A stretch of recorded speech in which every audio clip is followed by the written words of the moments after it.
दोस्तों नमस्कार। चलिए हम फिर आ गए आप लोग के बीच। तो मेंस आंसर राइटिंग का जो सिलसिला हमारा चल रहा है उसी निरंतरता में आइए एक और क्वेश्चन को हम देखते हैं। तो मेरा रिक्वेस्ट है कि फर्जी मॉडल उत्तर से आप बच के रहेंगे। आपके किसी भी शहर में फर्जी मॉडल उत्तर चलाया जाता है, आप उससे मेंस आंसर राइटिंग आपका कभी ठीक नहीं हो सकता है। आपको मेंस आंसर राइटिंग कभी कोई दिक्कत आता है, अगर समस्या हो तो डिस्कशन और डिबेट के माध्यम से आप तैयारी कीजिए, या आप हमारे दिए गए नंबर पर हमसे संपर्क कर सकते हैं। ऑनलाइन या ऑफलाइन किसी भी मोड में आप किसी भी माध्यम के छात्र हो, हिंदी या English, UPSC, UPPSS, BPSC, other state PCS में यदि आपको मेंस आंसर राइटिंग में कोई प्रॉब्लम हो तो आप हमारे दिए गए नंबर पर हमसे संपर्क कर सकते हैं। और ये हमारा प्रयास यदि अच्छा लगता है तो आप सब्सक्राइब किया कीजिए चैनल को, वीडियो को लाइक भी किया कीजिए, थोड़ा शेयर कीजिए दोस्तों में, चूँकि अच्छी चीज़ें सभी तक पहुँचनी चाहिए थी। हमारे पास इतने संसाधन नहीं है कि हम वो क्या कहते प्रचार करवा दें। चलिए हम क्वेश्चन पे बात करते हैं। आइए देखिए क्वेश्चन क्या है। क्वेश्चन है हमारा दूसरा नंबर क्वेश्चन, जो हम हिस्ट्री का आप लोग के सामने क्वेश्चन एक्सप्लेन कर रहे हैं। तो सेकंड नंबर क्वेश्चन है, पढ़िए थोड़ा सा, बहुत आसान सा क्वेश्चन है, छोटा क्वेश्चन है, बहुत प्यारा सा क्वेश्चन है।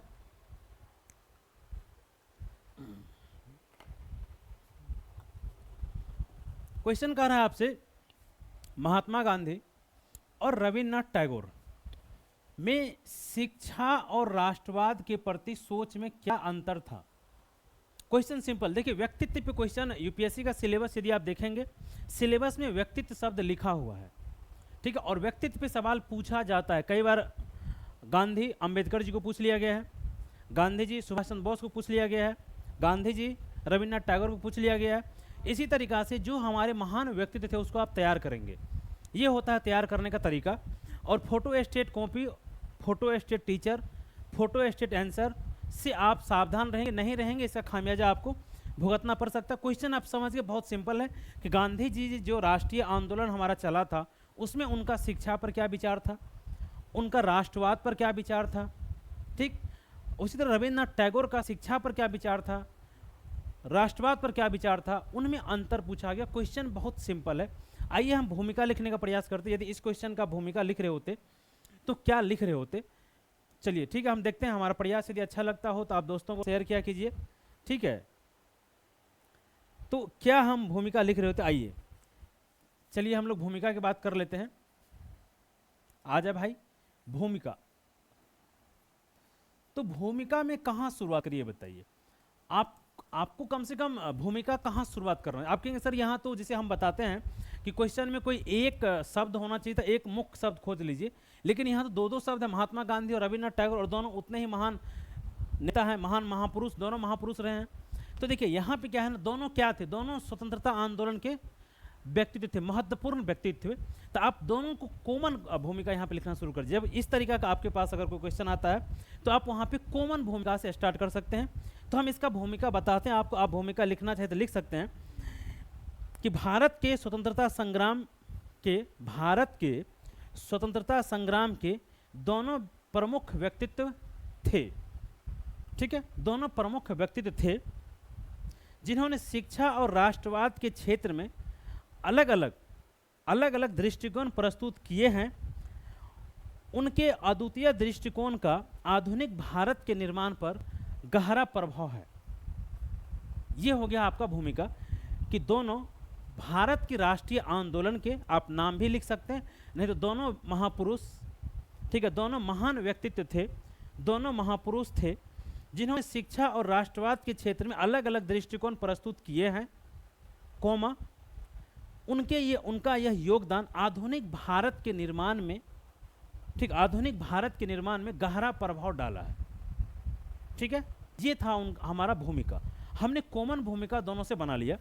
सपोज कीजिए फिर हमने कहा कि यदि आपके सामने इस तरह क्वेश्चन आ जाता है और आप भूमिका नहीं लिख पाते हैं तो सिंपल है कि आप राष्ट्रीय आंदोलन से उसको जोड़ दीजिए, जो हमारा स्वतंत्रता आंदोलन चला था और उनमें उनका जो योगदान था, थोड़ा बहुत योगदान का चर्चा कर दीजिए, यही आपका भूमिका हो जाएगा, शानदार भूमिका। जो व्यक्तित्व आप तैयार करके गए वो व्यक्तित्व यदि पूछा तब तो बहुत अच्छा है, यदि नहीं पूछा तो छोड़ने से अच्छा है कि मैं आपको भूमिका लिखने का तरीका बता चुका हूं कि आप उनके हिस्ट्री में ओरिजिन देखिए कहाँ था, उनका योगदान क्या था और उनसे समाज को लाभ क्या मिला, इसका समरी या भूमिका में लिख दीजिए। तो भूमिका आप समझ गए। अब हम बात करते हैं बॉडी का। तो बॉडी में देखिए, चलिए थोड़ा सा अगला पेज, नेक्स्ट पेज ले लेते हैं। हम बॉडी की बात करते हैं, बॉडी में हमें क्या लिखना था, ठीक। तो एक तरफ तो देखिए, एक तरफ कह रहा है शिक्षा और दूसरा तरफ कह रहा है राष्ट्रवाद, तो दो अलग अलग पॉइंट आपको बनाना पड़ेगा। हमने पहला यहाँ पे लिखा शिक्षा, ठीक है, ये हमने शिक्षा लिखा और यहाँ पे दो पार्ट में कर दिया। एक तरफ हमने लिखा गांधी जी, ठीक है, गांधी जी, और एक तरफ हमने लिखा टैगोर जी। समझ गए? अब देखिए, आप ऐसे प्रेजेंटेशन यदि इस क्वेश्चन का देंगे तो बहुत शानदार आंसर होगा, बहुत ही शानदार होगा।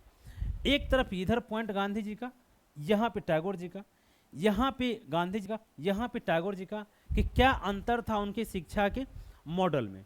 समझ गए? तो चलिए, गांधी जी का मानना था कि बुनियादी शिक्षा दिया जाए, बुनियादी। इसीलिए आप देखे हुए गांधी जी हमेशा चरखा चलाने, रचनात्मक कार्यक्रम की बात करते थे, प्राइमरी एजुकेशन की बात करते थे, वो अंग्रेजों के द्वारा एजुकेशन को नहीं सराहते थे, वो ग्रामीण क्षेत्र की बात करते थे। तो इनका मानना था, तो आप इसे एक्सप्लेन कर लेंगे कि बुनियादी शिक्षा, गांधी जी ने बुनियादी शिक्षा के विचार की वकालत किया था। उन्होंने हस्तशिल्प, कौशल विकास, रचनात्मक कार्यक्रम आदि पे जोर दिया था। ठीक है, तो 10 मार्क्स क्वेश्चन है, बहुत स्पेस आपके पास मिलेगा नहीं। और जो टैगोर जी थे, उनका दृष्टिकोण था अंतर्राष्ट्रीय। ठीक है, उन्होंने अंतर्राष्ट्रीय यानी वैश्विक शिक्षा को उन्होंने बढ़ावा दिया था, वैश्विक प्रणाली, उनका था वैश्विक दृष्टिकोण। तो आप यहाँ पे वैश्विक दृष्टिकोण लिखिए, क्योंकि यदि आपको ध्यान हो तो जो स्वदेशी आंदोलन बंगाल में चला था, तो रविन्द्रनाथ टैगोर ने जो कपड़ा उपड़ा जलाया गया था, उनका विरोध किया था उन्होंने। तो हमेशा से जो रविन्द्रनाथ टैगोर जी का था वो वैश्विक दृष्टिकोण था। तो उनका शिक्षा पर वैश्विक दृष्टिकोण था कि शिक्षा पर टैगोर का दृष्टिकोण विश्वव्यापी था। उन्होंने भारतीय परंपराओं को अंतर्राष्ट्रीय मूल्यों के साथ जोड़ने के लिए, ठीक है, उन्होंने कहा था कि जो हमारा भारतीय परंपरा है उसको अंतर्राष्ट्रीय मूल्यों के साथ जोड़ दीजिए। तो ये आप रविन्द्रनाथ टैगोर के साइड लिखेंगे, और गांधी जी की साइड कि गांधी जी बुनियादी शिक्षा, रचनात्मक कार्यक्रम, ग्रामीण क्षेत्रों का आदि की बात करते थे। तो पहला शिक्षा पर दृष्टिकोण में जो अंतर था, आप उम्मीद करते हैं समझ गए होंगे। यदि ऐसे आप अपने टीचर से डिस्कशन और डिबेट करके पढ़ाई करेंगे ना, तो आपका मेंस आंसर राइटिंग बहुत शानदार हो जाएगा। लेकिन यदि आप फर्जी मॉडल तरह के चक्कर में रहेंगे तो कभी आप आंसर राइटिंग नहीं सीख पाएंगे। ठीक है, चलिए अगला बात करते हैं हम लोग गांधी जी की। जो चलिए दूसरा पॉइंट हम लोग देखें, तो यहाँ पे आप समझ लीजिएगा शिक्षा हो गया, गांधी जी इधर। तो गांधी जी नैतिकता, मूल्य आदि की बहुत बात करते थे। गांधी जी हमेशा नैतिक शिक्षा, अगर आप इथिक्स पढ़े होंगे तो गांधी जी के 7 पाप वहाँ पे पढ़ाए जाते हैं। तो गांधी जी हमेशा मूल्य सहित शिक्षा, नैतिक शिक्षा, तो गांधी जी हमेशा नैतिक शिक्षा की बात करते थे। तो आप इस पॉइंट को यदि आप एक्सप्लेन करेंगे तो शिक्षा प्रणाली की वकालत भारतीय संस्कृति और नैतिक मूल्यों पर आधारित हो, ठीक है, जिनका उद्देश्य भारत को उनकी समृद्ध विरासत से जोड़ना। तो गांधी जी जो हमेशा जो हमारा नैतिक मूल्य था, जो हमारा समृद्ध विरासत था शिक्षा का, प्राचीन शिक्षा का, गांधी जी उसको हमेशा उभारना चाहते थे। तो ठीक, तो आप इसको एक्सप्लेन कर लेंगे। गांधी जी नैतिक शिक्षा की बात करते थे, मूल्यों वाली शिक्षा की बात करते थे, और वो जो हमारी सांस्कृतिक परंपरा थी, हमारी प्राचीन शिक्षा प्रणाली थी, वो उसको उभारना चाहते थे, उसको और अधिक समृद्ध बनाना चाहते थे। ये गांधी जी का दृष्टिकोण था। यहीं पर यदि हम बात करें तो रविन्द्रनाथ टैगोर का, तो रविन्द्रनाथ टैगोर जी समग्र विकास की बात करते थे, समग्र।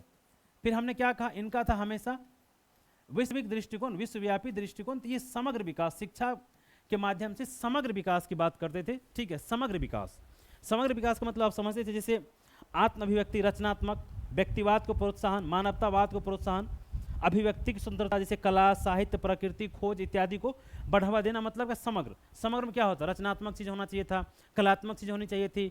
रविन्द्रनाथ टैगोर का संगीत था, पेंटिंग्स था, तो वो मतलब एकदम समग्र एजुकेशन, समग्र होना चाहिए था। वो जैसे आप मान के चलिए कि जैसे आप 10th से पहले होते हैं तो क्या होता है, आप सभी सब्जेक्ट को पढ़ते हैं, लेकिन जब आप 10th के बाद जाते हैं कुछ सब्जेक्ट आप छोड़ देते हैं। जब उसके बाद आप ग्रेजुएशन में जाते हैं तो कुछ और सब्जेक्ट छोड़ते हैं। जब आप पोस्ट ग्रेजुएशन जाते हैं कुछ और सब्जेक्ट छोड़ते हैं। तो 10th तक आपका क्या होता है, समग्र विकास। तो टैगोर जी इसी की बात कर रहे थे कि समग्र शिक्षा होना चाहिए था। उस शिक्षा में साहित्य होना चाहिए था, कला होना चाहिए था, प्रकृति खोज होना चाहिए था, स्वतंत्रता होनी चाहिए थी, अभिव्यक्ति होना चाहिए था, व्यक्तिवाद होना चाहिए था। तो आप यहाँ पे तो गांधी जी क्या, अपनी जो संस्कृति है, नैतिक शिक्षा वो, और समग्र विकास, रविन्द्रनाथ टैगोर का समग्र शिक्षा, वो समग्र शिक्षा की बात कर रहे थे। आप दूसरा पॉइंट उम्मीद करते हैं समझ गए होंगे। तीसरा पॉइंट की हम बात करें तो गांधी जी देखिए हमेशा, हाँ, गांधी जी हमेशा आत्मनिर्भरता की बात करते थे, एजुकेशन के माध्यम से आत्मनिर्भर। इसीलिए कहे थे वो क्या कि चरखा चलाइए, गांधी जी क्या, चरखा चलाइए, सूत काटिए, अपना काम खुद से कीजिए, स्वावलंबी बनिए। तो गांधी जी की शिक्षा में आत्मनिर्भरता, महिला सशक्तिकरण, दलित वर्गों का उन्होंने क्या कहा था, हरिजन, हरिजन, हरिजन नाम उन्होंने गांधी जी ने दिया था। तो क्या हरिजनों का उत्थान, तो वो शिक्षा को इससे जोड़ना चाह रहे थे, ग्रामीण विकास से शिक्षा को जोड़ना चाह रहे थे, जिसमें आत्मनिर्भर बनिए, स्वावलंबी बनिए, खुद से काम कीजिए, सशक्तिकरण कीजिए। तो सशक्तिकरण के रूप में तो गांधी जी आत्मनिर्भर, आत्मनिर्भर शिक्षा की बात करते थे, ठीक है। जबकि रविन्द्रनाथ टैगोर की अगर हम बात करें तो वो आत्म साक्षात्कार, जो इनका आत्मनिर्भर था, तो रविन्द्रनाथ टैगोर का था आत्म साक्षात्कार, आत्म साक्षात्कार के मतलब आप शिक्षा के माध्यम से अपने आप को रिप्रेजेंट कीजिए वैश्विक स्तर पर। इसीलिए आप देखें कि रविन्द्रनाथ टैगोर ने अपने आप को वैश्विक स्तर पर रिप्रेजेंट किया और उन्हें नोबेल पुरस्कार भी मिला। आप जानते होंगे कि रविन्द्रनाथ टैगोर को नोबेल पुरस्कार मिला था। तो उन्होंने कहा था कि शिक्षा के माध्यम से आप आत्म साक्षात्कार, आप अपने आप को रिप्रेजेंट कीजिए, आप अपने आप को। जबकि गांधी जी का मानना था कि नहीं, सबको। तो आप समझ गए। तो शिक्षा पर आप 3 पॉइंट हमने आपको दिया, गांधी जी का और रविन्द्रनाथ टैगोर का। तो क्वेश्चन का भी एक पार्ट कंप्लीट हुआ है कि महात्मा गांधी के, राष्ट्रीय रविन्द्रनाथ टैगोर की शिक्षा पर क्या विचार थे। अब हम बात करते हैं राष्ट्रवाद पर। क्वेश्चन का जो हमारा दूसरा पार्ट है, क्योंकि 10 मार्क्स का क्वेश्चन है, बहुत स्पेस आपके पास होगा नहीं लिखने के लिए। चलिए हम लोग बात करते हैं राष्ट्रवाद पर, कि गांधी के राष्ट्रवाद पर क्या विचार थे। तो राष्ट्रवाद, फिर देखिए यहाँ पे हम फिर बता दें कि इधर हमारा गांधी हो गया, गांधी जी, कि आप प्रेजेंटेशन क्वेश्चन का कैसा करते हैं वो बहुत निर्भर करता है। यदि आप प्रेजेंटेशन आपका शानदार नहीं रहा ना, तो बहुत मुश्किल हो जाएगा। मैं चूंकि मेरे पास आप अब जो है काफ़ी लोग ऑनलाइन माध्यम से भी जानने लगे हैं, तो बहुत सारे लड़कों का मुझे कॉल आता है, वो टेलीग्राम पर मुझे क्वेश्चन भी भेजते हैं लिख के।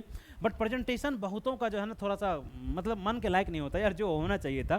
प्रेजेंटेशन का बहुत दिक्कत है लड़कों में, आंसर में प्रेजेंटेशन का बहुत दिक्कत। कंटेंट थोड़ा बहुत उनके पास होता है, मैंने जो अनुभव किया, एक तो भाषा शैली उसको नहीं पता होता है, कंटेंट कहाँ पे किसको पुट करना वो पता नहीं होता है कि किस पॉइंट को पहले किसको बाद में कहाँ लिखना चाहिए था। और तीसरा प्रेजेंटेशन, कंटेंट उसके पास होता है, क्योंकि वो रविन्द्रनाथ टैगोर के बारे में कुछ ना कुछ पढ़ा, गांधी के बारे में कुछ ना कुछ पढ़ा, आंदोलन के बारे में कुछ ना कुछ पढ़ा, तो कुछ ना कुछ तो वो लिखता है, बट उनके पास ना प्रेजेंटेशन की बहुत दिक्कत होती है। तो इधर हमारा गांधी जी हो गए और इधर हम टी लिख देते हैं, टैगोर जी हो गया हमारा। तो देखिए गांधी जी का राष्ट्रवाद क्या था। गांधी जी का जो राष्ट्रवाद था वो अहिंसा वाला राष्ट्रवाद था। गांधी जी हमेशा अहिंसा की बात करते थे। तो आप इधर लिखिए गांधी जी का क्या, अहिंसा। अब इसको हम क्या एक्सप्लेन करिए बताइए।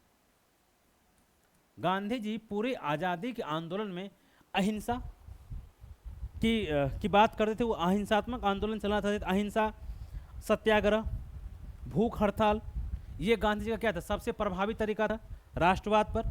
सबों को साथ लेके चलना, सबको।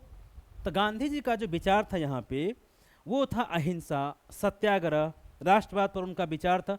स्वतंत्रता के लिए, जिसमें उन्होंने असहयोग आंदोलन, सविनय अवज्ञा आंदोलन आदि से आंदोलन का सहारा लिया। तो आप लिख देंगे क्या था ना हमारा नॉन कॉपरेशन मूवमेंट, सविनय अवज्ञा आंदोलन था, उससे पहले असहयोग आंदोलन था। तो गांधी जी का भूख हड़ताल, सत्याग्रह, अहिंसा, राष्ट्रवाद पर इनका, गांधी जी का यही विचार था। आप इसे एक्सप्लेन कर लेंगे यहाँ पे, उम्मीद करते हैं कि आप समझ गए होंगे। चलिए अगला हम बात करते हैं क्या, रविन्द्रनाथ टैगोर का।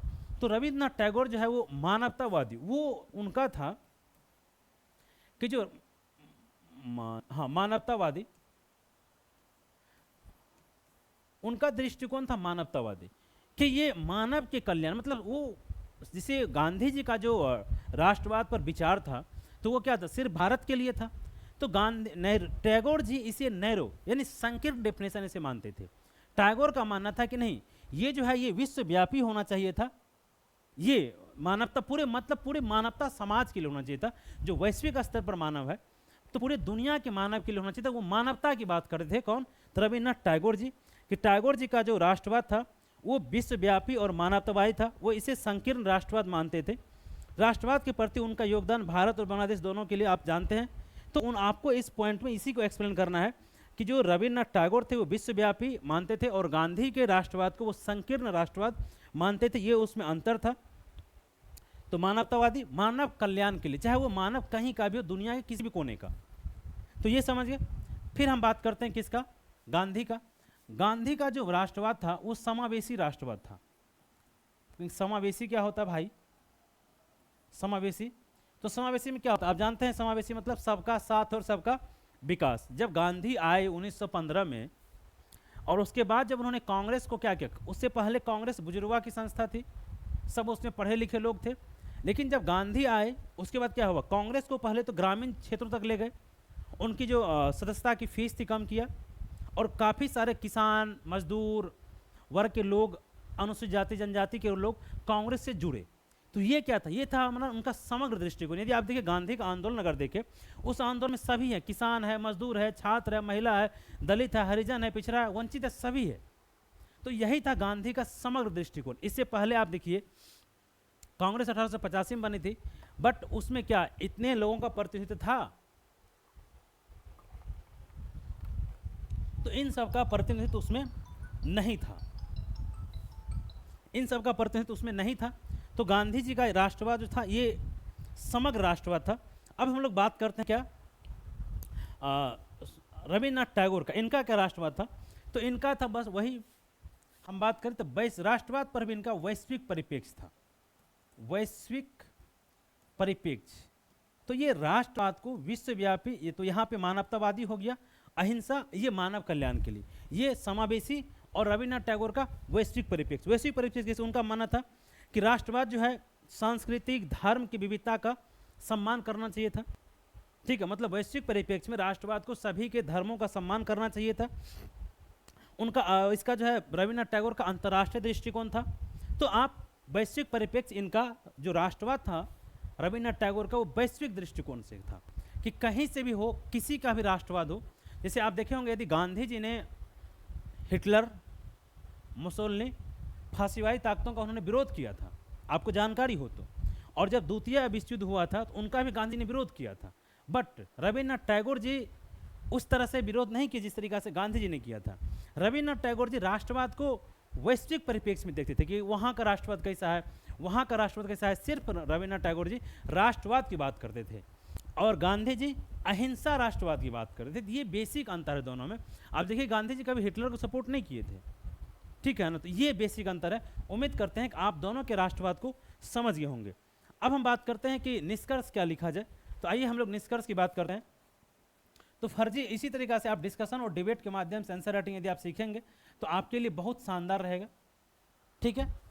और अगर फर्जी मॉडल के चक्कर में आपको रहना है तो आप रहिए, मुझे कोई दिक्कत नहीं है, कहना मेरा काम है, मानना ना मानना आपका काम है, आप माने चाहे नहीं मानिए। देखिए निष्कर्ष बहुत छोटा यहाँ पे डाल दीजिए कि दोनों नेताओं के या दोनों राष्ट्रवादी नेताओं के योगदान ने, या दोनों महापुरुषों के योगदान ने हमें आज़ादी दिलाई, और आज भी उनके जो उनका दृष्टिकोण था शिक्षा और राष्ट्रवाद पर, जो दृष्टिकोण था, आज भी भारतीय समाज को या आज भी हमें मार्गदर्शन प्रदान कर रहा है, या उनका विचार आज भी प्रासंगिक है। जो भी आपको लाइन सूट करे, जो भी आपको शब्द याद है उसको लिख दीजिए कि इन दोनों के प्रयासों ने, या इनके प्रयासों ने, महापुरुषों के प्रयासों ने, उनका विचार ने, उनका दृष्टिकोण ने हमें आज़ादी दिलाई, और वर्तमान समय में भी आज भी उनके विचार उतने ही प्रासंगिक हैं, पूर्ण विराम, या हमें आज भी मार्गदर्शन प्रदान कर रहा है, पूर्ण विराम। बस 2 लाइन का निष्कर्ष निकल डाल दीजिए।